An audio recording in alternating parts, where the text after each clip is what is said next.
Chers amis, bonjour. Je fais une vidéo ce matin, j'en avais pas vraiment envie en fait.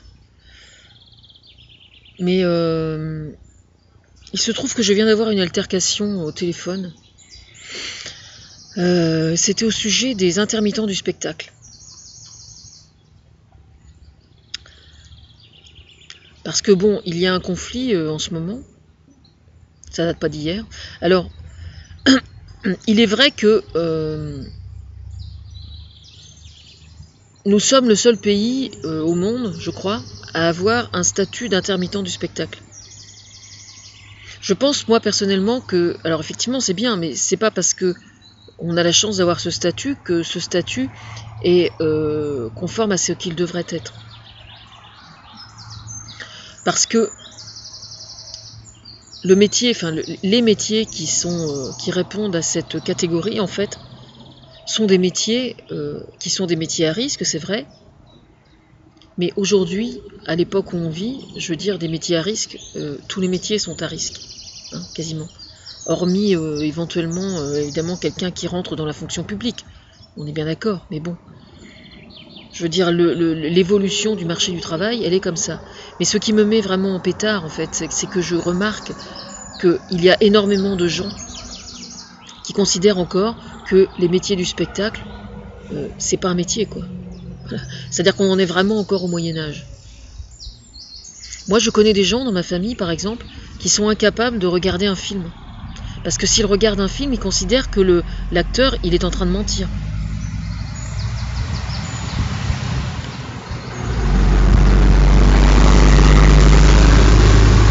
Voilà, c'est quand même assez incroyable. C'est-à-dire que la notion de fiction, de dire on raconte une histoire, c'est quelque chose qui est irrecevable pour eux. Par contre, quand ils les voient dans une émission de télévision en train de parler, eux, en tant qu'individus, ils disent « Ah bah lui, j'aime bien ». C'est-à-dire qu'en fait, ils adhèrent à ce qu'ils font, ils adhèrent au personnage, ils adhèrent à la célébrité éventuellement, mais par contre, qu'ils mangent à sa faim ou pas, ils s'en foutent complètement, quoi. Et là où ça devient vraiment inquiétant, c'est qu'ils sont même pas, ils sont stupides quand même, hein, parce qu'ils ne réalisent même pas que quand ils regardent la télévision, tous les gens qui travaillent à la télévision, il y a énormément de gens dans les intermittents du spectacle qui travaillent avec la télévision. Et aujourd'hui, la télévision fait partie intégrante de la culture et est un vecteur de la culture en France. On peut effectivement... alors, il y a aussi, évidemment, les idées reçues par rapport à la drogue, l'alcool, etc. Enfin, attendez, il faut arrêter. C'est fini, ça. Je veux dire, on n'est plus dans les années 70. Hein. C'est vrai qu'il existe une relation entre certaines dépendances et la démarche artistique, parce que quelqu'un qui a énormément souffert, quelquefois, a la fibre artistique. C'est un fait. Mais moi, personnellement, depuis que je sévis, en l'occurrence dans le milieu artistique, tel que c'est parti, je ne suis pas très optimiste, je reconnais, mais il n'empêche que j'aurais au moins apporté ça, c'est-à-dire que,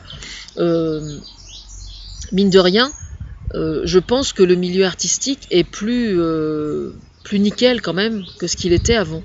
C'est-à-dire que moi, je n'ai jamais considéré que c'était quelque chose de recevable, d'être drogué, d'être alcoolique et tout, et de bosser à la télé ou de bosser dans le milieu du spectacle. Alors je précise ça parce que je me souviens très bien qu'il y a peut-être 5 ou 10 ans, j'avais vu certaines pages Facebook de gens, par exemple, qui demandaient à Renaud de reprendre l'alcool parce qu'il était vachement plus talentueux que quand il buvait, quoi. Vous voyez, ce genre de conneries-là, quoi. Donc effectivement, bah oui, j'ai rouvert ma gueule, hein. Ça c'est clair. Hein. Alors, ce que je trouve en fait profondément injuste, bon ça malheureusement au niveau des mentalités, c'est quand même un gros problème. Parce que dans une famille aujourd'hui, quand vous avez quelqu'un qui a la prétention de se prendre pour un artiste ou qui a envie de travailler dans le milieu artistique, on va tout de suite lui dire mais enfin ça va pas, tu vas pas gagner ta croûte, tu vas être malheureux. Mais alors quand ça n'est que ça encore, ça n'est rien, parce que c'est juste de l'inquiétude que les parents traduisent. Mais quand ça frise le mépris, c'est quand même beaucoup plus ennuyeux. Parce que c'est ça quand même souvent. Hein. C'est ouais, de toute façon il fera jamais rien. Hein. C'est un artiste quoi, il fera jamais rien. C'est une forme de mépris en fait, véritablement.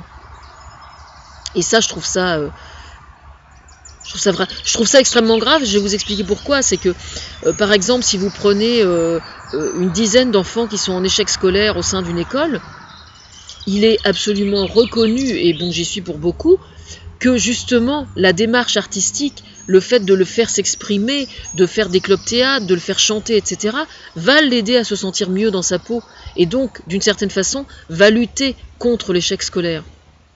Parce que moi, quand j'étais enfant, j'étais toujours bonne dans tous les domaines sportifs ou artistiques. Par contre, j'étais nulle en maths, etc. Et j'étais pas bonne en français non plus.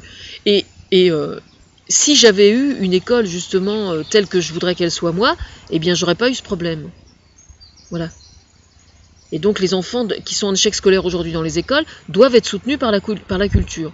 Et pour ça, il ne faut pas que la culture soit méprisée.